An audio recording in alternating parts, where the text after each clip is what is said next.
The morning sun cast long shadows across the palace corridors as Guard Captain Thomas Sterling stood at his post near the east wing. He had served the royal family for 15 years, but nothing in his training had prepared him for what he was about to discover. His hands trembled slightly as he adjusted his ceremonial uniform, trying to shake off the uneasy feeling that had haunted him since dawn. Thomas had always prided himself on his discretion. In the palace, secrets were currency, and a guard who spoke too freely would not last long. But some secrets were too heavy to carry alone. For weeks he had noticed strange patterns in the Queen Consort's schedule. Camilla would dismiss her attendance earlier than usual, claiming she needed privacy for correspondence. Her private secretary would leave by 9 in the evening, and the hallways near her chambers would fall silent. It was during one of these quiet evenings that Thomas first heard the voices. He was making his routine patrol when soft laughter drifted from behind the oak-paneled door of the Queen's private sitting room. The sound was unusual because Camilla rarely laughed with such genuine warmth in official settings. Thomas paused, his training telling him to move along, but something in that laughter made him hesitate. The voice that followed was not one he recognized from the regular palace staff. It was deep, cultured, with a slight accent that Thomas could not quite place. The man spoke with an intimacy that made Thomas's blood run cold. He was discussing poetry of all things, reciting verses in what sounded like Italian. Camilla's response was soft, almost girlish, so different from her usual composed public persona. Thomas had quickly moved away that night, his mind racing with possibilities. He told himself he had misunderstood, that there was a perfectly reasonable explanation. Perhaps it was a visiting dignitary or a distant relative. But in his heart he knew something was terribly wrong. The way Camilla had laughed the hour of the meeting, the deliberate dismissal of her staff, all pointed to something that could shake the very foundations of the monarchy. Over the following days, Thomas began to notice more. A dark sedan would arrive at the palace's private entrance just after sunset. The driver would wait exactly 45 minutes before departing. Security logs showed these visits were authorized under the code name Cultural Consultant, but Thomas had worked in the palace long enough to know when official records were being manipulated, to hide something else. He confided in his fellow guard Marcus Webb, a younger man who had joined the Royal Protection Unit 3 years ago. Marcus initially dismissed Thomas's concerns as paranoia, but agreed to help keep watch. Together they began documenting the pattern of visits. Every Tuesday and Friday evening, without fail, the sedan would arrive. Sometimes it would park near the garden entrance, other times by the servants' corridor. One rainy Friday evening, Marcus managed to catch a glimpse of the mysterious visitor. He was tall, with silver hair swept back from a distinguished face. He wore expensive suits that spoke of wealth and taste. Most troubling of all, he carried himself with the confidence of someone who belonged in the palace, someone who had every right to be there. When Marcus described him to Thomas, the older guard felt his stomach drop. He had seen this man before years ago at a private art exhibition that Camilla had attended before her marriage to Charles. The man's name was Alessandro Marchetti, an Italian art dealer and historian who had once been photographed with Camilla at various cultural events. The photos had appeared in society magazines back when she was still Camilla Parker Bowles, before her divorce and subsequent marriage to the then Prince Charles. Thomas remembered the photos because of the way Camilla and Alessandro had looked at each other, a connection that seemed to transcend mere friendship. As weeks turned into months, Thomas and Marcus gathered more evidence. They overheard fragments of conversations, witnessed lingering touches through half-open doors, and noticed how Camilla's entire demeanor changed in Alessandro's presence. She became younger somehow, more alive, as if the weight of royal duty temporarily lifted from her shoulders. The situation became more complicated when other members of the palace staff began to notice. The head housekeeper, Mrs. Dorothy Chen, had worked in the palace for 30 years and had eyes like a hawk. She started asking questions about the frequent evening visits, wondering why certain rooms were being closed off for private use more often than usual. Thomas could see the suspicion growing in her eyes, and he knew it was only a matter of time before whispers spread through the entire household. The breaking point came on a cold November evening. Thomas was stationed near the Queen's private quarters when he heard raised voices. Alessandro's usually calm tone had become agitated, almost desperate. He was speaking rapidly in Italian, but Thomas caught enough English words to understand the gist of the conversation. Alessandro was begging Camilla to leave, to run away with him, to abandon the palace and the life she had built. Camilla's response was choked with tears. She spoke of duty, responsibility, and the promises she had made. She mentioned King Charles, not with love, but with a weary sense of obligation. Alessandro's voice cracked as he accused her of choosing a crown over happiness, of sacrificing their love for the sake of appearances. The pain in both their voices was almost unbearable to witness. Thomas stood frozen outside the door, his hand on his radio, knowing he should report this immediately to his superiors. But something held him back. Perhaps it was the raw emotion in Camilla's voice, or the tragic inevitability of what he was hearing. For a moment he saw past the crown and title to a woman caught between love and duty, between her heart and her obligations. When Alessandro finally left that night, Thomas watched him walk down the corridor with shoulders slumped in defeat. The man who had entered the palace with such confidence now looked broken, aged by disappointment. Thomas knew then that this secret could not be contained much longer. The question was not if it would be exposed, but when and by whom. The palace was a pressure cooker of secrets, and this one was about to explode in a way that would change everything for the royal family and the nation that looked up to them. The palace kitchen had always been a hub of gossip, but nothing could have prepared the staff for the storm that was brewing. Sarah Mitchell, a young assistant to the royal household, had become accidentally entangled in the web of secrets when she delivered late-night tea to Camilla's chambers one Friday evening. What she saw through the partially open door would haunt her for weeks to come. Camilla was standing by the fireplace, her hand intertwined with Alessandro's, their foreheads touching in an intimate gesture that spoke of deep familiarity and longing. They were so absorbed in their moment that they did not hear Sarah approach. She stood paralyzed in the hallway, the silver tea tray trembling in her hands, unsure whether to retreat or announce her presence. The decision was made for her when the teacup rattled against the saucer, breaking the spell. Camilla turned sharply, her face flushing with a mixture of embarrassment and fear.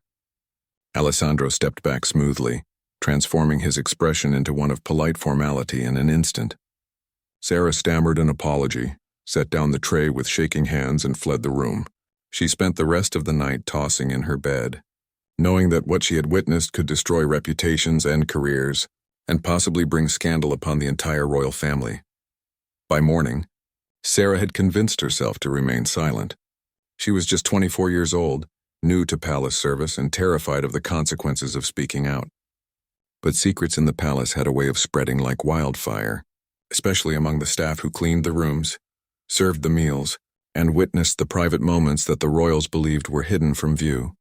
Marcus Webb, the young guard who had been helping Thomas document the visits, found himself wrestling with his own conscience. He had joined the Royal Protection Service out of a sense of duty and pride, believing he was serving something greater than himself. Now he felt complicit in a deception that went against everything he had been taught about honor and loyalty. His fiancée, Emma, noticed his distress and pressed him for answers. One evening, unable to bear the burden alone any longer, Marcus told Emma everything. She listened in shocked silence as he described the pattern of visits, the overheard conversations, and the growing certainty that Queen Camilla was engaged in an affair that could rock the monarchy to its core. Emma, a nurse who had no connection to palace life, saw the situation with fresh eyes and asked the question Marcus had been avoiding. What was he going to do about it? The decision was taken out of their hands when a tabloid journalist named Rebecca Hart began sniffing around the palace. Rebecca had built her career on exposing scandals among the wealthy and powerful. She had sources everywhere, and somehow whispers of unusual activity at the palace had reached her ears. She started making inquiries, offering money to staff members for information, anything that might lead to a story. Mrs. Dorothy Chen, the head housekeeper, was approached by Rebecca in a cafe near the palace. The journalist was subtle at first, asking innocent questions about palace routines and schedules. But Dorothy had not survived 30 years of palace service by being naive. She recognized a fishing expedition when she saw one, and politely but firmly declined to comment. However, the encounter left her deeply troubled. If a journalist was asking questions, it meant the rumors had spread beyond the palace walls, Dorothy went directly to Thomas Sterling, knowing that as captain of the guard he would understand the gravity of the situation. They met in a small office away from prying eyes, and Dorothy laid out her concerns. She had noticed the same things Thomas had: the mysterious visits, Camilla's changed behavior, the closed doors and dismissed staff. More worrying, she had overheard 2 junior maids gossiping about seeing the Queen holding hands with a stranger. Thomas felt the weight of responsibility crushing down on him. He had hoped to handle this discreetly, perhaps finding a way to warn Camilla or convince her to end whatever was happening before it became public knowledge. But with journalists circling and staff members talking, discretion was no longer an option. He had to report this to someone higher up the chain of command, but who? The king's private secretary? The head of palace security? Each option carried its own risks and consequences. Before Thomas could make a decision, fate intervened in the worst possible way. A young photographer named Daniel Cross, freelancing for various tabloids, had been staking out the palace based on a tip from an anonymous source. He had spent 3 cold nights waiting in his car with a telephoto lens, hoping to capture something, anything, that would justify his time and expense. On the 4th night, his patience was rewarded. Alessandro arrived at the private entrance as usual, but this time Camilla met him at the door herself. Perhaps she had dismissed her staff earlier than usual, or perhaps she had simply grown careless after months of clandestine meetings. Whatever the reason, she opened the door wearing a simple dress rather than her usual formal attire, her hair loose around her shoulders. Alessandro embraced her immediately, and they stood in the doorway for several seconds, holding each other with obvious affection. It was not a kiss, not quite, but the intimacy of the moment was unmistakable. Daniel's camera shutter clicked rapidly, capturing frame after frame of the embrace. His hands were shaking with excitement and adrenaline. He knew he had just photographed something that would make headlines around the world. The next morning, Thomas arrived at work to find the palace in complete chaos. Daniel had sold his photos to 3 different tabloids simultaneously, ensuring maximum distribution and impact. By dawn, the images were everywhere, plastered across newspaper front pages and social media feeds.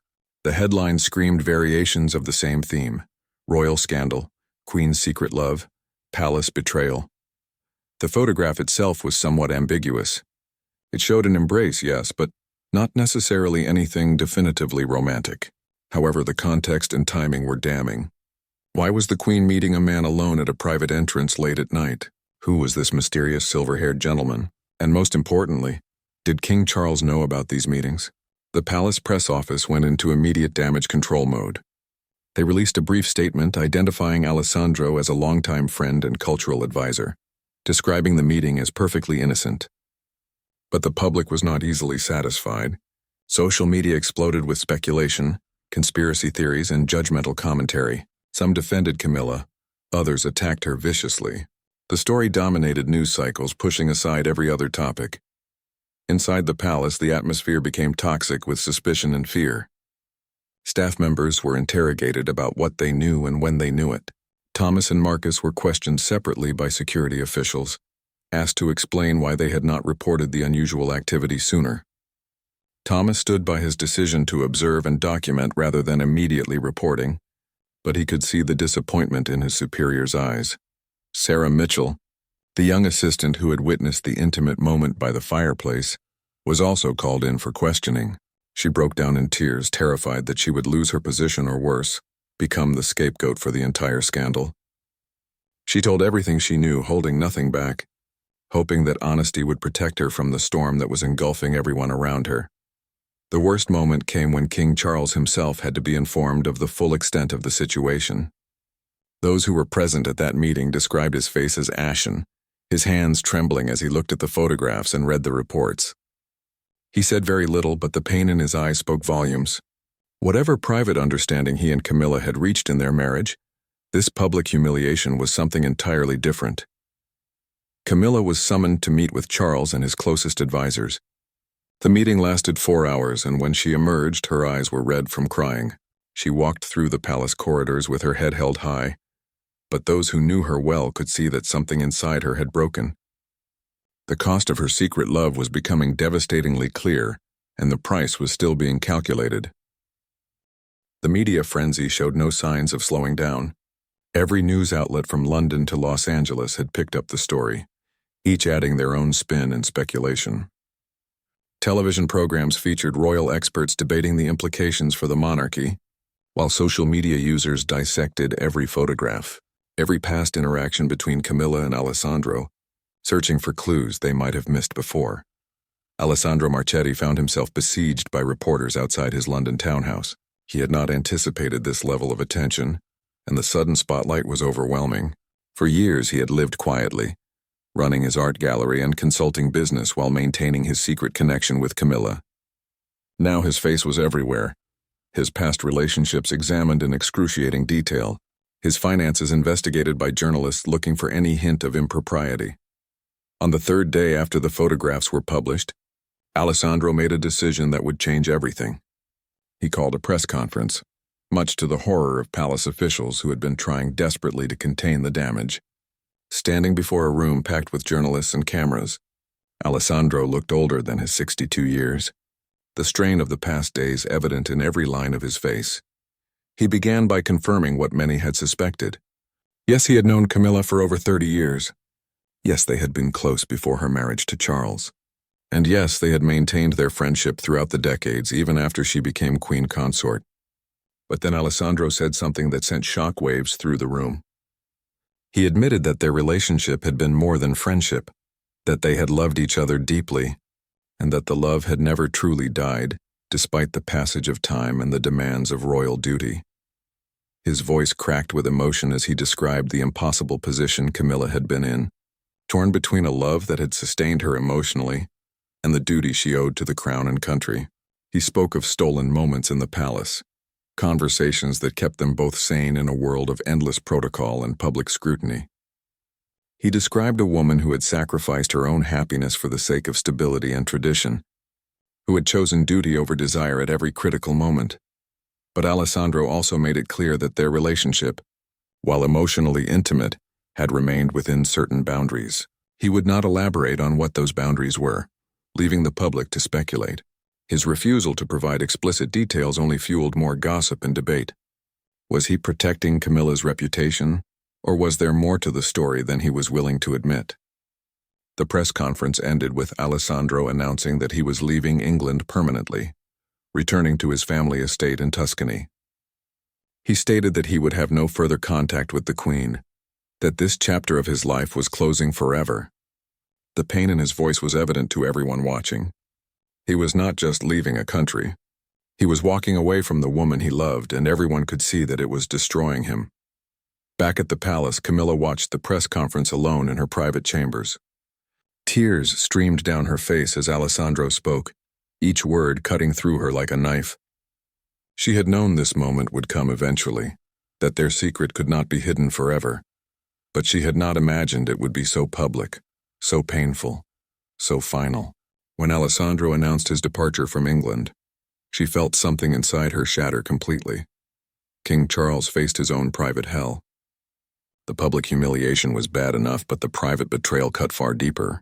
He had known about Camilla's past with Alessandro, had even met the man at social functions over the years. But he had trusted Camilla when she assured him that the relationship was long over, that Alessandro was merely a friend from another lifetime. Now he had to face the reality that his wife had been maintaining an emotional affair throughout their marriage, meeting with her former love regularly, sharing intimacies that should have been reserved for her husband.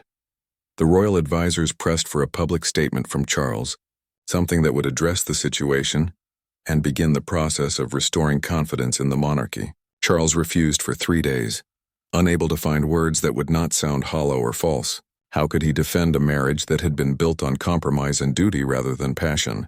How could he condemn Camilla when his own past was far from perfect? The pressure on the entire royal family was immense.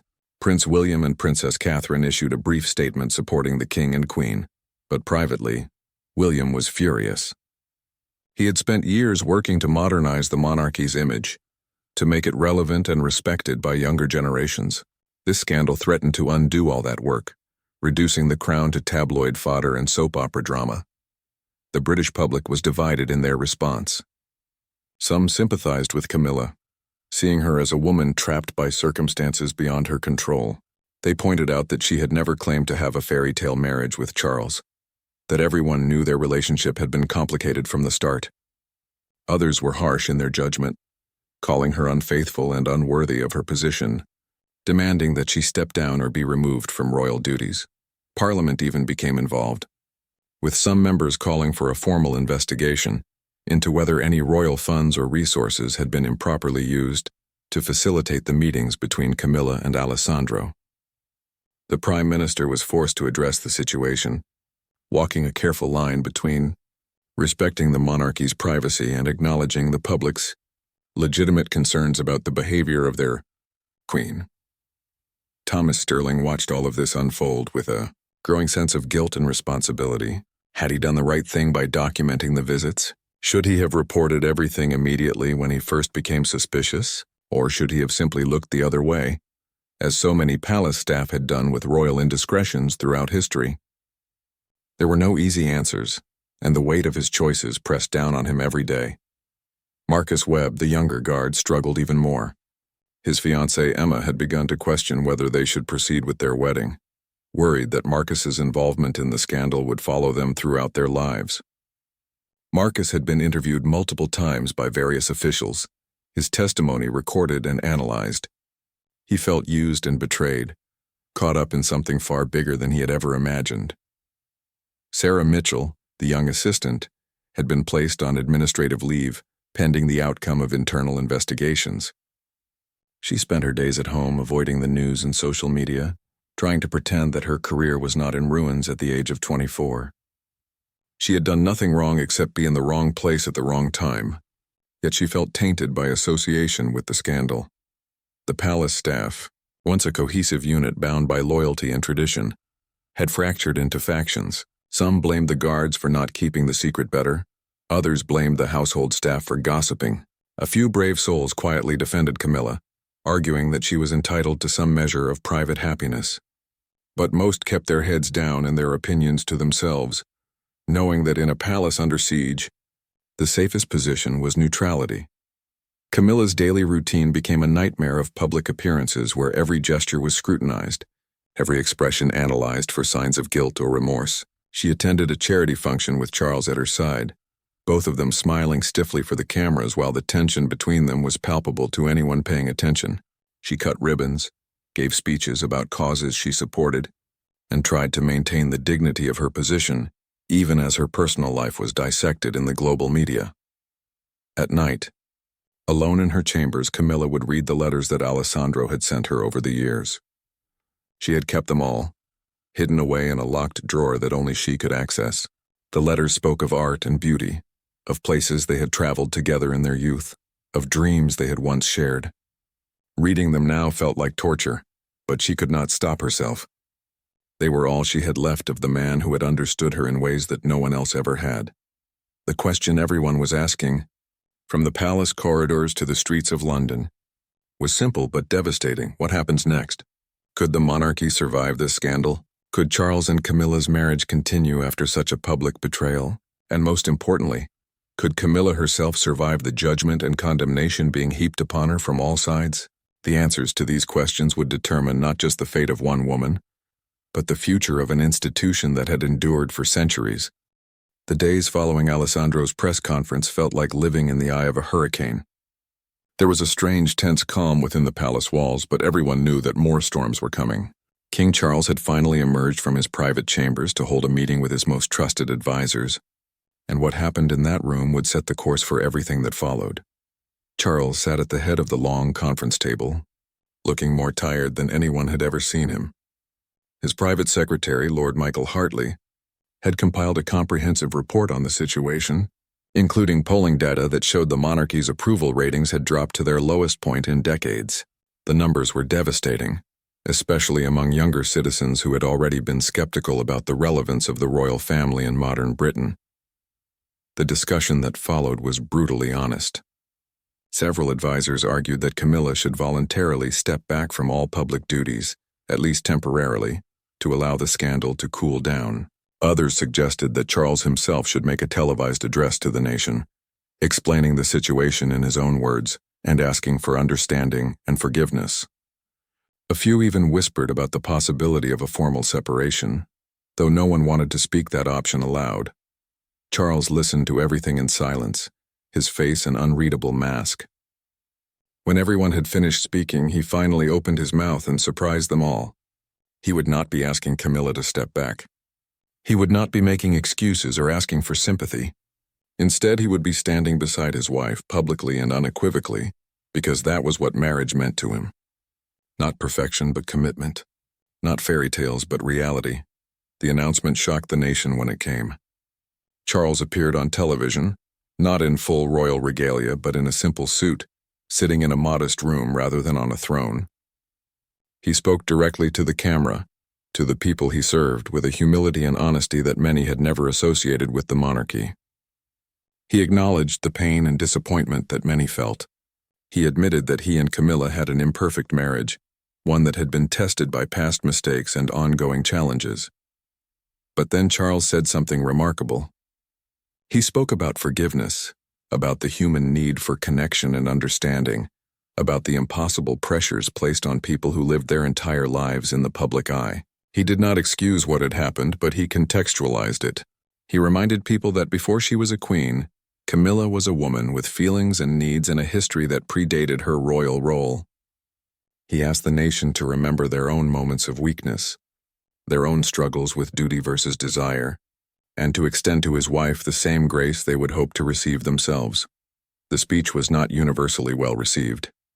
Critics accused Charles of being weak, of prioritizing his personal feelings over the dignity of the crown.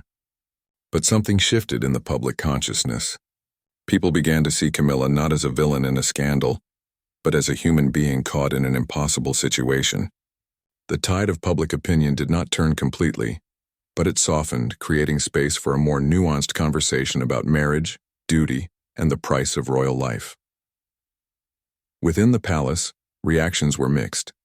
Prince William was reported to be frustrated with his father's approach, believing that the monarchy needed to project strength rather than vulnerability. Princess Anne, Charles's sister, took a different view. She had lived her entire life under the scrutiny that came with royal status, and she understood better than most the toll it took. She privately told Charles that he had done the right thing, that humanity was not a weakness but a strength. Camilla herself was overwhelmed by Charles's public support. She had expected condemnation, perhaps even separation. Instead, her husband had stood beside her in the most public way possible, defending her right to be flawed and human.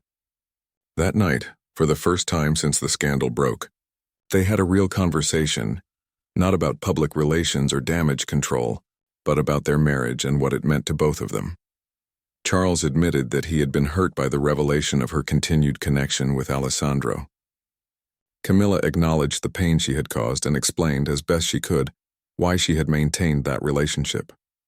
She spoke of feeling lost in the rigid structure of royal life, of needing someone who remembered who she had been before the crown changed everything. Alessandro had represented a connection to her authentic self, the woman she was before duty and protocol defined her every movement. They talked through the night, finally addressing questions and feelings they had avoided for years. It was not a magical reconciliation scene from a movie. There were still anger and hurt and disappointment on both sides. But there was also a tentative new understanding, a recognition that they were both prisoners of the same system, both struggling to maintain some sense of self, while serving roles that demanded they subsume their personal needs to public duty. Meanwhile, across the English Channel in Tuscany, Alessandro Marchetti was dealing with his own aftermath. The Italian media had descended on his estate, camping outside his gates and trying to interview anyone who had ever known him. Local villagers who had considered him a quiet, respectable neighbor suddenly found themselves fielding questions about his character and relationships. Alessandro had given his press conference and said his piece, but the world wanted more. Tabloids offered enormous sums for exclusive interviews. Publishers approached him with book deals. Television producers wanted to make documentaries about his relationship with Camilla. He refused everything, maintaining a dignified silence that only made the media more desperate for his story. But the isolation was taking its toll. Alessandro had built his life around art, beauty, and meaningful connections. The scandal had turned him into a caricature, a one-dimensional character in a soap opera.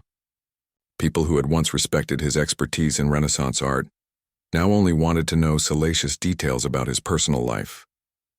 He felt his identity being erased, replaced by the tabloid version of himself that bore little resemblance to the actual man. One afternoon, as he walked through the olive groves on his estate, Alessandro received an unexpected visitor.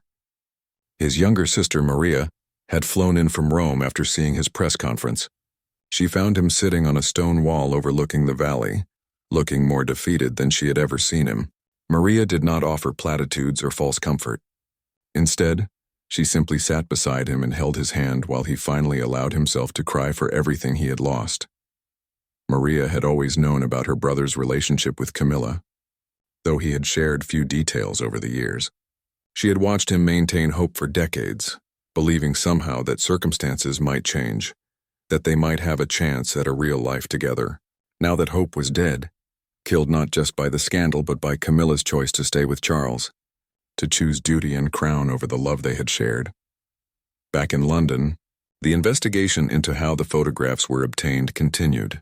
Daniel Cross, the freelance photographer, faced questions about whether he had trespassed on palace grounds or violated privacy laws. His defense was simple. He had been on public property with a legal camera photographing public figures. The palace's lawyers argued that the entrance where he had taken the photos was private property. But the legal battle promised to be long and complicated. Thomas Sterling and the other guards involved in documenting the visits were also under scrutiny. An internal review examined their actions, questioning whether they had fulfilled their duty appropriately or had failed to protect the Queen's privacy and dignity. Thomas testified honestly about his thought process, explaining that he had been trying to gather enough information to understand what was happening before raising alarms that might have caused unnecessary damage. The review board was split in their assessment. Some felt Thomas had shown commendable discretion and good judgment. Others believed he should have reported his suspicions immediately, regardless of the consequences. In the end, Thomas received an official reprimand but was allowed to keep his position, though the trust between him and his superiors had been damaged perhaps beyond repair. Sarah Mitchell, the young assistant, fared better. The investigation concluded that she had done nothing wrong and had in fact demonstrated loyalty by keeping silent about what she had witnessed. She was reinstated to her position with an apology from palace management. But Sarah knew that the scandal would follow her for the rest of her career in royal service. She would always be known as the girl who saw the Queen with her secret love. As weeks passed, life in the palace slowly returned to something resembling normal, though nothing would ever be quite the same. Camilla resumed her public duties, facing the cameras with a new kind of courage born from having survived the worst. The cruel headlines continued, but their power to wound had diminished. She had been exposed at her most vulnerable, and she had survived. There was a strange liberation in that. The relationship between Charles and Camilla entered a new phase. They were no longer pretending to have a perfect marriage, because the whole world now knew they did not. Instead, they focused on what they did have, a partnership built on mutual respect, shared duty, and a growing understanding of each other's complexities. It was not the love story that fairy tale. 6 months after the scandal broke, the palace had settled into an uneasy new normal. The initial media frenzy had died down, replaced by occasional follow-up stories and think pieces analyzing the long-term impact on the monarchy. But beneath the surface calm, the emotional wounds were still raw and healing slowly. Camilla had thrown herself into her charitable work with renewed intensity. She visited hospitals, opened community centers, and spoke passionately about causes close to her heart. Some saw this as genuine dedication, others as an attempt to rehabilitate her public image. The truth, as always, was more complicated. Camilla was seeking purpose and meaning in work that made a tangible difference, trying to prove to herself as much as to others that her life had value beyond the scandal that had consumed it. During one such visit to a women's shelter, Camilla met a young woman named Jennifer, who was rebuilding her life after leaving an abusive relationship. As Camilla listened to Jennifer's story of sacrifice, impossible choices, and the courage it took to prioritize her own well-being, she felt an unexpected connection. Here was someone who understood what it meant to be judged for choices that others could not fully comprehend, someone who had learned that survival sometimes meant disappointing people who expected you to suffer in silence. Jennifer had no idea who Camilla really was beyond the title. She spoke frankly about her own struggles with guilt, with the voices that told her she should have stayed, should have tried harder, should have put everyone else's needs before her own happiness. Camilla found herself sharing more than protocol typically allowed, speaking about the weight of expectation and the complexity of loyalty when it conflicts with personal truth. That conversation stayed with Camilla for days afterward. It crystallized something she had been feeling but could not articulate. She had spent so much of her life trying to be what others needed her to be, first as a society woman, then as Charles's partner, and finally as queen consort. The scandal with Alessandro had been, in a twisted way, the most honest expression of her own needs and desires that she had allowed herself in decades. It was wrong in its deception, yes, but the underlying feeling was achingly real and human. Charles noticed the change in his wife. She carried herself differently now, with a kind of quiet strength that had not been there before. They began having deeper conversations about their future, not just as king and queen, but as two people trying to build something meaningful from the ruins of their privacy. Charles suggested they seek counseling together, a radical idea for royals who traditionally kept their problems hidden behind palace walls. The therapist they chose was Dr. Helen Morrison, a renowned expert in marriage counseling, who had worked with couples facing extraordinary pressures. She met with them separately at first, then together, in sessions that were kept absolutely confidential. Dr. Morrison helped them understand that their marriage had been built on a foundation of compromise and duty, and while that had its place, it had also created distance between them. Through therapy, Charles admitted something he had never said aloud. He had always known that Camilla's heart belonged partly to Alessandro, just as Camilla had known that part of Charles's heart would always belong to Diana's memory. They had entered their marriage carrying ghosts, and those ghosts had haunted every moment of intimacy they tried to build. The scandal had not created their problems. It had merely exposed them to the harsh light of public scrutiny. Dr. Morrison challenged them to decide what they wanted their marriage to be moving forward. They could continue as they had been, maintaining appearances while living essentially separate emotional lives. They could separate entirely, facing the constitutional crisis that would create, or they could attempt to build something new, a partnership based on radical honesty and acceptance of each other's limitations and needs. It was not an easy process. There were sessions where they barely spoke to each other, where old resentments surfaced and accusations flew. There were days when separation seemed like the only honest option. But there were also breakthroughs, moments of genuine connection when they saw each other not as king and queen, but as two damaged people trying to survive impossible circumstances together. Meanwhile, Alessandro's life in Tuscany had taken an unexpected turn. The initial media siege had finally lifted, leaving him alone with his thoughts and his losses. He spent long days working in his vineyard, physical labor that exhausted his body and quieted his racing mind. The art world that had once been his passion now felt tainted, too connected to the life he had been forced to leave behind. One evening, while sorting through old photographs, Alessandro came across pictures from his first meeting with Camilla over 30 years ago. They had been so young then, full of hope and possibility, with no idea of the complicated path their lives would take. Looking at those images now, Alessandro realized something profound. He had been holding on to a version of Camilla that no longer existed, if it ever truly had. He had loved an idea, a memory, a possibility that could never be fully realized. This realization brought with it a kind of peace. Alessandro began the painful process of letting go, not just of Camilla but of the future he had imagined with her. He started painting again, something he had not done since his youth. The paintings were abstract, full of deep blues and grays, expressing the melancholy and acceptance that characterized this new chapter of his life. His sister Maria visited regularly, bringing news from the outside world that Alessandro no longer sought out on his own. She told him about a local widow, Sophia, who owned a bookshop in the village and had been asking about him. Alessandro was not ready for new relationships, but Maria's gentle persistence eventually convinced him to at least meet Sophia for coffee. Sophia turned out to be nothing like Camilla. She was practical where Camilla was refined, direct where Camilla was diplomatic. She knew about the scandal, of course everyone did, but she treated it as ancient history rather than defining Alessandro's entire identity.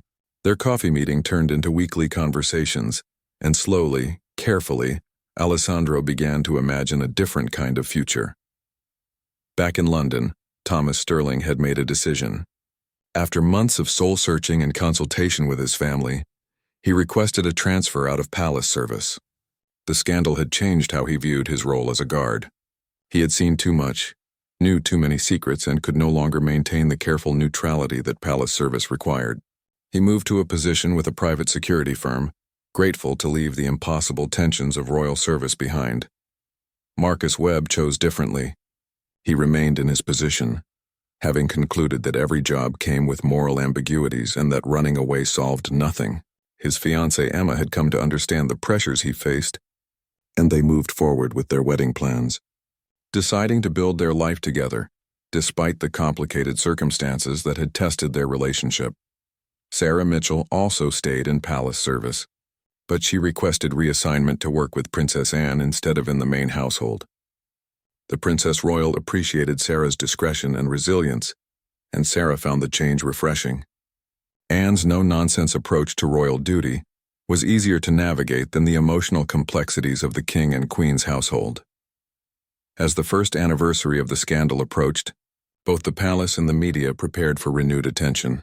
Documentaries were being produced, anniversary articles written, social media debates reignited. But something interesting happened.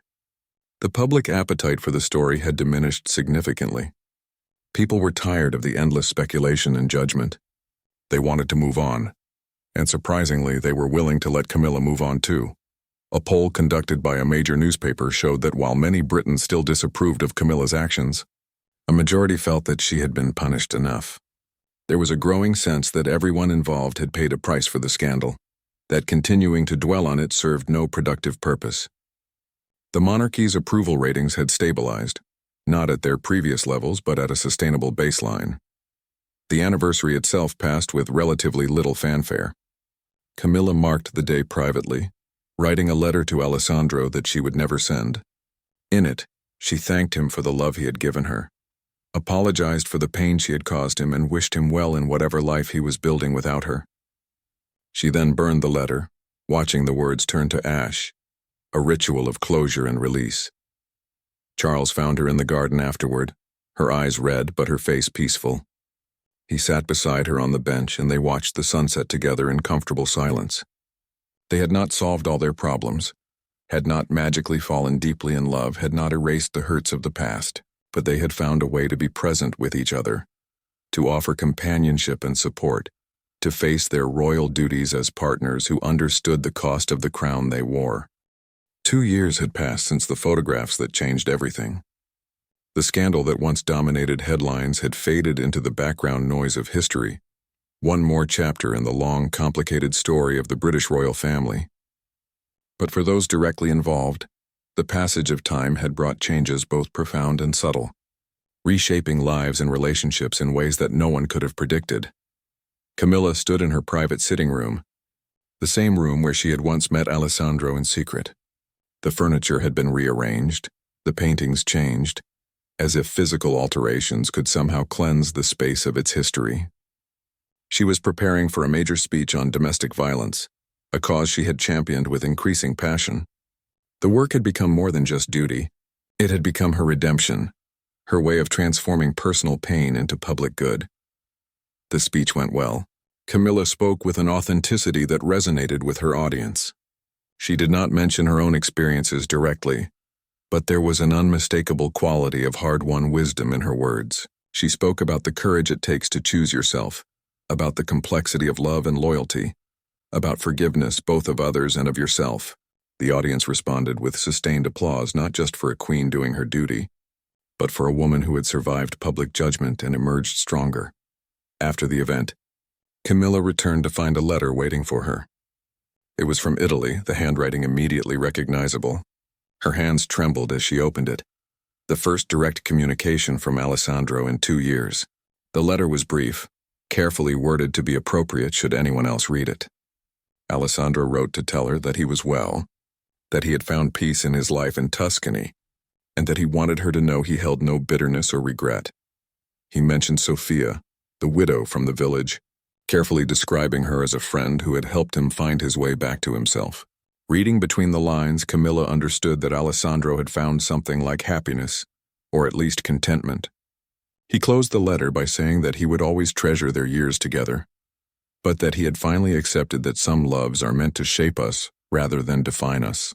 He wished her well and asked that she not reply, as clean breaks were sometimes the only kind that truly healed. Camilla read the letter 3 times before folding it carefully and placing it in her private desk.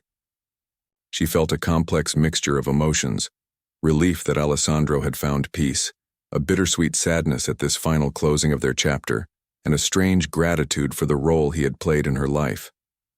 He had loved her when she felt unlovable, had seen her authentic self when the world only saw her title. That gift, whatever pain had come with it, was precious. That evening she shared the letter's existence with Charles, though not its exact contents. Charles listened quietly, then took her hand. Their relationship had evolved into something neither of them had expected. It was not grand passion, but it was solid, built on mutual respect and hard-won understanding. They had learned to appreciate what they had rather than mourning what they lacked. Charles had his own journey over these 2 years. The scandal had forced him to confront his own contributions to the marriage's difficulties. He had been so focused on duty and protocol that he had forgotten to see his wife as a person with needs beyond the role she filled. Therapy had helped him understand that while he could not change the past, he could change how he showed up in the present. They began taking private walks together in the palace gardens, time carved out just for them without advisors or staff or public watching.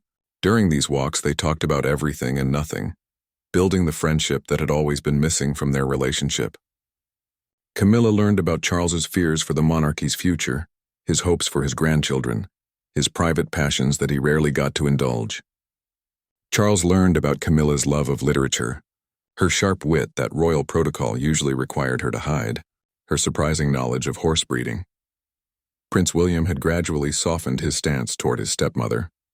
The birth of his 3rd child had given him a new perspective on the complexities of adult relationships and the importance of forgiveness.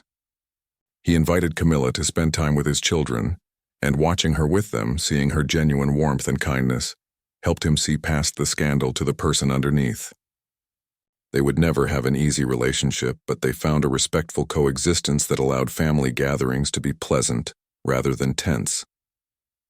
Princess Anne had become an unexpected ally to Camilla. Having lived through her own share of royal scandals decades earlier, Anne understood the peculiar torture of having your private life dissected in public. She and Camilla began meeting regularly for tea, conversations that were refreshingly free of judgment or pretense. Anne's practical wisdom helped Camilla navigate the ongoing challenges of royal life. In Tuscany, Alessandro's life had indeed found a new rhythm. His relationship with Sophia had deepened into something comfortable and real. She made him laugh, challenged his pretensions, and had no interest in living anywhere but their small village. They married quietly in a small ceremony attended only by close friends and family. Maria watched her brother exchange vows with tears of joy, grateful to see him finally released from the beautiful prison of impossible love. Alessandro never completely stopped thinking about Camilla.